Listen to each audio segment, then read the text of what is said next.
Nous allons aujourd'hui étudier la morphologie des veines sus-hépatiques et de la circulation porte grâce à une dissection de la face postérieure du foie. Nous allons tout d'abord étudier les veines sus-hépatiques en retrouvant la veine cave inférieure qui a été sectionnée au niveau de sa partie postérieure, le segment 1 du foie ayant été récliné. On retrouve la veine sus-hépatique droite, formée de la confluence de deux veines sus-hépatiques plus minces, avec l'ostium de cette veine sus-hépatique droite au sein de la veine cave inférieure. On retrouverait ensuite cette veine sus-hépatique médiane, également formée de la confluence de deux branches de plus petit calibre, et la veine sus-hépatique gauche, formée ici de cette veine plutôt destinée de la partie supérieure du lobe gauche, et ici la veine plutôt au niveau de la partie inférieure de ce lobe gauche.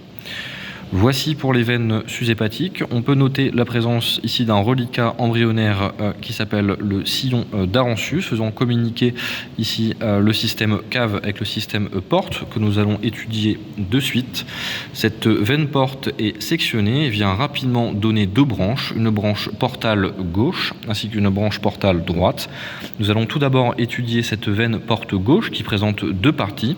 Une partie plutôt transversale qui vient donner une branche pour le segment 2 et une partie que l'on appelle ombilicale qui va plutôt se diriger sur la face antérieure du foie et abandonner différentes branches, notamment ici pour le segment 3 et ici pour le segment 4. A noter que le ligament rond du foie qui contient la veine ombilicale gauche vient se brancher sur cette branche portale gauche au niveau de ce qu'on appelle le récessus de Hugo-Rex.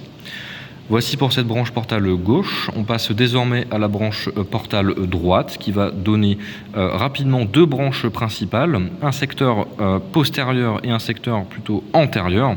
Cette branche postérieure de cette veine porte droite va donner une branche pour la partie inférieure du foie au niveau du segment 6 et une branche plutôt supérieure au niveau du segment 7.